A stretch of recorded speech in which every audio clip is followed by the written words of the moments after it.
Kisah rumah tangga Ayu Ting Ting dengan Henry Baskoro Hendarso pernah menjadi perhatian publik 7 tahun silam. Rumah tangga berusia pendek yang berbuntut panjang.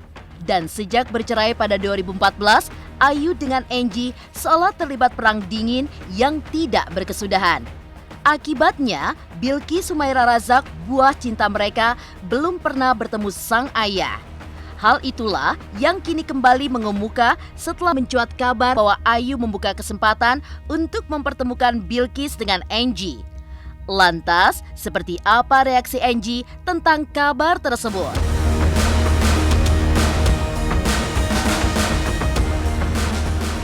Tujuh tahun tidak pernah bertemu sang anak, Angie yang menikahi Ayu Ting Ting pada 4 Juli 2013 bukannya tidak memendam rindu.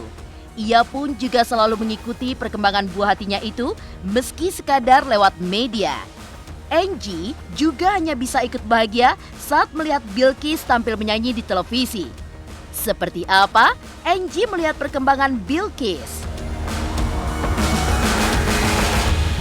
Bagi Ayu Ting Ting, Bilqis bukan hanya anak semata wayangnya. Bilqis adalah segalanya selain pelipur lara hidupnya yang kerap menemui jalan terjal. Itulah yang membuat Ayu bersikap tegas dengan melaporkan haters berinisial KD ke polisi. Tapi mengapa Ayu sampai 2 kali melaporkan KD? Pemirsa, bersama Intens Investigasi, kami hadirkan kabar terkini, terpercaya, dan teraktual. Tetapi sebelumnya, jangan lupa untuk like, subscribe, dan juga share channel YouTube ini.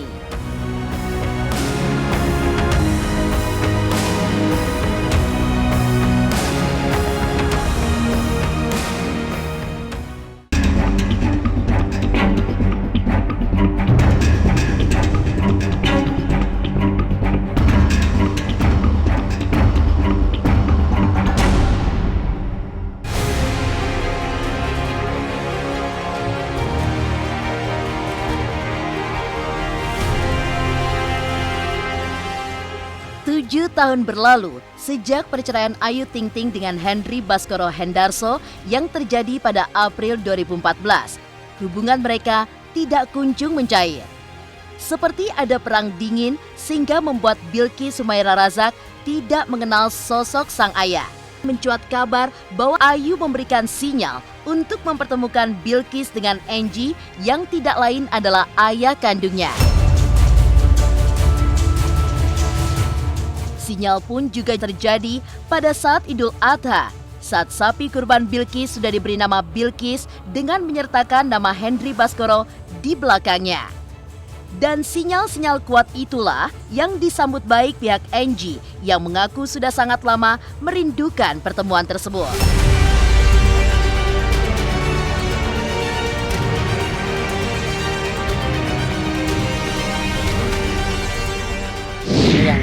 Asisten dan manajer Ayu semua di sini ikut keluarga, terus yang putih ini buat umum lah. Nah, ada asisten juga ikut di sini nih, emang selalu tiap tahun ya. Biasa ini kepala suku. Bilqis Sumaira Razak binti Henry Baskoro Ariani. Boleh memperbolehkan anak bertemu dengan. Ya enggak, itu kan cuma ditanya doang. Kalau saya sih orangnya nyantai sih. Ini sama-sama udah saling dewasa, nggak perlu tahu lah, biar itu jadi urusan saya. Nggak punya ekspektasi. Dia sangat senang banget. Dia sangat senang sekali ketika ada statement itu. Dia malahan maunya buru-buru. Kalau bisa kapan, di mana saja dia sanggupi. Tempatnya diatur. Ya kan dari dulu masih ini itu kan udah mau ketemu, cuma kan waktunya dan tempatnya. Kedua dari Mbak Ayu sendiri dan keluarganya kan belum boleh, belum mau mempertemukan Bilqis dengan bapaknya. Padahal mereka baru satu kota, Jakarta nggak jauh dari Depok. Ini kan statementnya Mbak Ayu ini kan bukan 1 kali 2 kali, ini udah berapa kali gitu kan. Nah, tapi pada statement terakhir ini kok Angie punya keyakinan besar bahwa itu akan dipertemukan itu kan.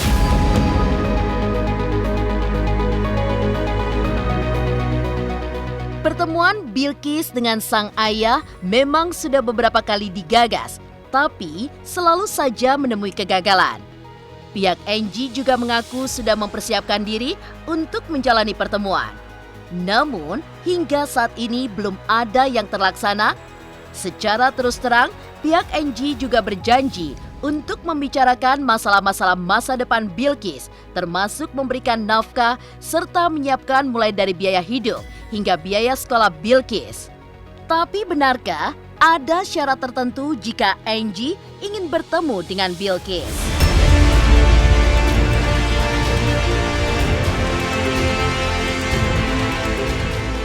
Ada syaratnya. Ya biar saya yang tahu lah.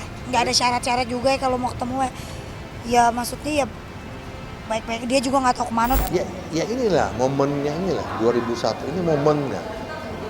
Ya kan, ketika Ayu membuka, mau mempertemukan anaknya dengan mana, jadi kan momennya, ini kan turning point. Awalnya mereka pertemukan, nah kan nextnya masih ada lagi. Ketika udah pertemuan satu kali, nextnya pasti ada seterusnya. Itu masih mungkin pembicara masa depannya dan lain-lain akan terbuka. Ya Mas Angie lah, biasa aja ketemu di anaknya, santai dia kan, tapi dia senang. Tapi adalah, ya kan, hal-hal yang dipersiapkan untuk anak itu pasti ada, nggak mungkin nggak. Namanya kita ketemu dengan anak pertama kali, nggak mungkin lah nggak ada buat tangan yang dibawa, ya kan pasti ada. Nanti kita lihat aja ke depannya. Ya itu kemungkinan besar ada. Menafkah itu kemungkinan besar. Itu kan tergantung ketika mereka buat satu pertemuan, dipertemukan lagi kan ada pembicara-pembicara lebih lanjut. Apakah bagaimana pembiayaannya? Itu kan bisa aja, namanya bapak sama anak. Ya kan dibicarakan, nanti dibicarakan dengan Ayu. Kedepannya bagaimana untuk Bilqis, kan gitu. Itu intinya begitu aja. Nanti setelah ada pertemuan lebih lanjut, nanti ada pembicaraan lebih lanjut lagi. Semua bisa terjadi. Itu yang saya bilang, termasuk biaya asuransi masa depannya Bilqis. Kan itu sebenarnya udah dibicarakan awalnya dulu. Cuma kan belum terlaksana. Dalam tanda kutip saya nggak tahu udah terlaksana atau belum kan. Tapi itu bisa dilaksanakan setelah ada pertemuan ini kan begitu. Namanya bapak sama anak, gimana bapak nggak sayang sama anaknya kan dimanapun pasti.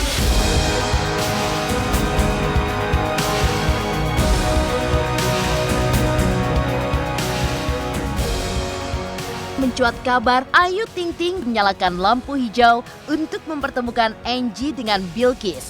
Lantas benarkah Angie yang memendam rindu dengan sang putri selama ini hanya bisa melihat buah hatinya itu di layar kaca?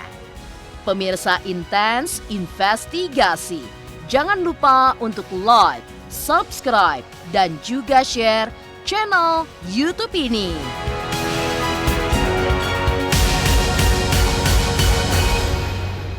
Halo, aku Bunga Zainal. Saksikan terus Intens Investigasi yang tayang 3 kali sehari, Senin sampai Sabtu. Dan jangan lupa kalian like, share, dan subscribe.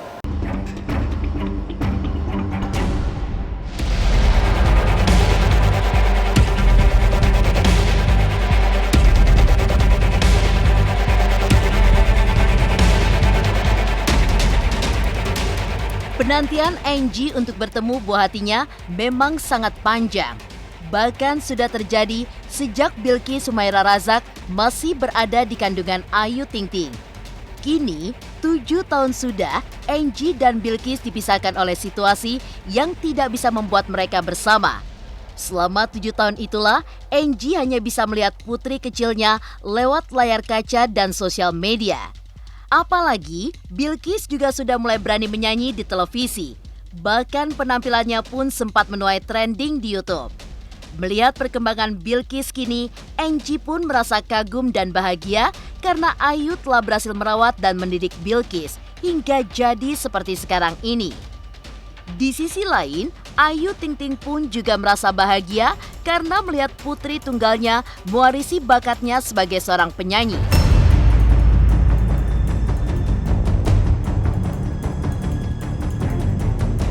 Alhamdulillah Bilqis tadi mau nyanyi, dia memberanikan diri. Saya sih senang ya, bangga ya. Saya paling bangga dia bisa nyanyi lagu itu.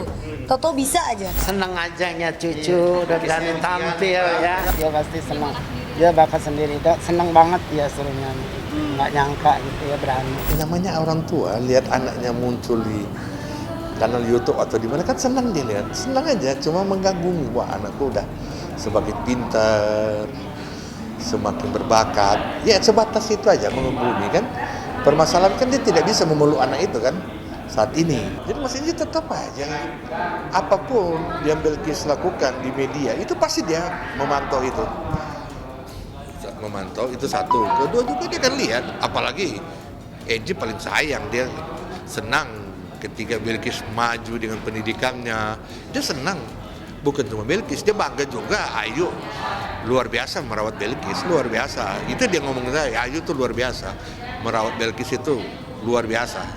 Ya itu kita harus hargai itu. Dia bilang hargai si Ayu, bahwa Ayu bisa mendidik Bilqis dengan pendidikan yang luar biasa. Itu aja.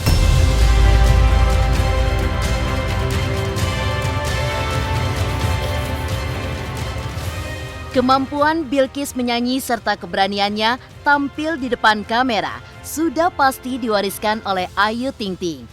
Tapi secara terus terang, Ayu mengaku jarang mengajari putri sematawayangnya itu menyanyi. Semua berjalan wajar tanpa paksaan sehingga kemampuan Bilqis datang begitu saja seperti sebuah kesemestian. Selama ini, Ayu merasa jarang memiliki waktu untuk mengajari Bilqis menyanyi. Sehingga bocah berusia 7 tahun itu belajar sendiri secara otodidak. Kalau ngajarin sih jarang ya, dia otodidak sendiri gitu. Jadi saya nggak pernah banyak ngajarin, dia udah bisa sendiri. Ya memang bundanya sering didiknya yang harus Bilqis harus ikut binaan. Pasti dia emang selalu kita bina benar-benar ya, bina dia suka nyanyi sama antinya, sama bundanya. Haji juga kita utamain ya, ada ayah juga. Semoga semakin sukses buat anak-anak ayah, Bilqis supaya sehat, panjang umur dan menjadi anak yang soleha pasti. Saya sama bunda sama keluarga.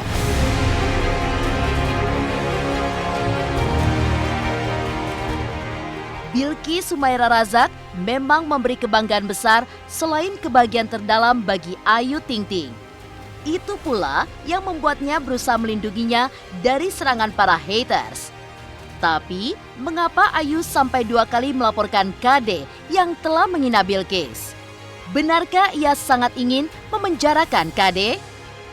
Pemirsa Intens Investigasi, jangan lupa untuk like, subscribe, dan juga share channel YouTube ini.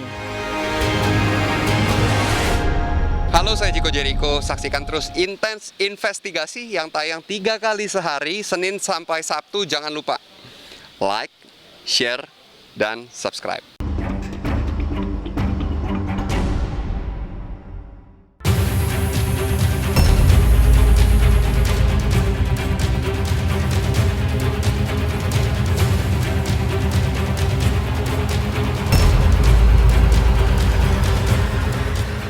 Kehidupan Ayu Ting Ting memang kerap berada di antara problematika. Setelah selama ini banyak diam, meski dibully netizen, Ayu pun akhirnya mengambil sikap. Kemarin, didampingi pengacaranya, Ayu kembali mendatangi Polda Metro Jaya untuk membuat laporan polisi. Terlapornya masih sama, netizen berinisial KD. Tapi, berbeda dengan laporan sebelumnya, kali ini dugaan pelanggaran Undang-Undang ITE. Sikap Ayu kembali melaporkan KD menunjukkan ketegasannya dalam memberi pelajaran pada mereka yang mengusik Bilqis. Ia seolah sangat berniat memenjarakan KD sebagai bentuk efek jera agar tidak ada lagi haters yang semena-mena menghina buah hatinya. Kedatangan saya dengan Ayu itu adalah untuk membuat laporan terhadap akun Gundi Empang dengan pemilik akun KD. Jadi kemarin kenapa kita masih belum buat laporan ETA-nya? Karena kita masih menjalankan proses yang berkaitan dengan masalah restoratif justisnya, ya. Jadi semua sudah dipenuhi. Kita sudah melakukan somasi dan undangan 2 kali ke KD, udah diterima, tapi tidak hadir untuk memenuhi undangan kami, tidak juga menjawab dan merespon isi somasi kami. Maka telah terpenuhilah syarat-syarat bagi kami untuk membuat laporan sebagaimana yang diatur oleh Undang-Undang Informasi Transaksi Elektronik. Selain laporan yang sudah kami lakukan di Krimum, dugaan 315, sekarang kami lakukan lagi laporan karena pelanggaran sebagaimana yang diatur oleh Undang-Undang Informasi Transaksi Elektronik. Jadi ini menunjukkan bahwa kita serius untuk adanya satu proses penegakan hukum terhadap orang-orang yang tidak bertanggung jawab dan memiliki niat untuk menghina, menggunakan media sosial untuk menghina, ya untuk melakukan ujaran kebencian kepada orang lain. Ya sebenarnya sih karena anak sih ya nomor satu Bilkis gitu ya, dan saya juga wajib buat ngebela anak saya juga gitu, karena selama ini kan saya diam. Kalau saya sih saya nggak masalah gitu, cuma kalau udah nyangkut sama anak, apalagi Bilkis gitu, saya harus bertindak. Namanya kehidupan artis kan wajar, banyak yang suka, ada juga yang enggak gitu. Tapi ini sudah keterlaluan gitu, karena bukan saya yang dihina, tapi anak saya Bilkis gitu. Wah, kata-katanya juga udah macam-macam. Betul, itu yang paling saya emosi. Karena dia yang paling gimana sama Bilkis ya. Jadi kayaknya kalau udah kayak gini kan udah ketahuan, udah jelas, titik terangnya udah jelas gitu. Jadi ya doain aja, mudah-mudahan semua prosesnya berjalan dengan lancar.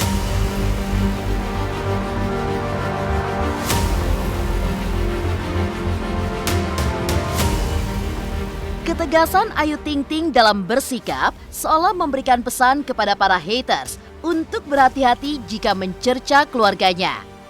Baginya, hukum harus terus berjalan meski KD sudah sempat mengirimkan permintaan maaf.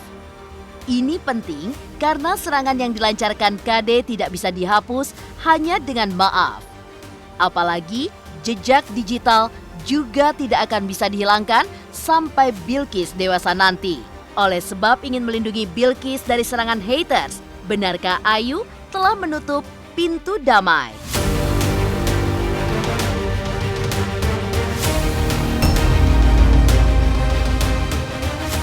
Digital itu kan susah dihilangkan ya. Walaupun pemilik akunnya men-take down, tapi kan kita nggak tahu pernah nyangkut di mana itu bisa muncul lagi. Jadi ini yang ingin dicegah agar suatu saat kalau misalnya itu muncul kapanpun, Bilkis bisa melihat bahwa untuk hal-hal yang menyerang nama baik ibunya dan juga dirinya, ibunya telah berjuang untuk hal itu. Juga nggak bisa bilang mungkin, karena kembali saya jelaskan, secara konteks hukum pidana tidak dikenal yang namanya konsep damai, yang sepanjang saya ketahui, ya, karena itu hanya ada dalam konteks hukum perdata. Tapi apapun bisa terjadi. Ya artinya kalau memang misalnya ada kemungkinan adanya mediasi yang dilakukan oleh pihak penyidik dan kemudian itu bisa kemudian menyelesaikan persoalan karena ini mungkin dianggap sebagai delik aduan, silakan saja.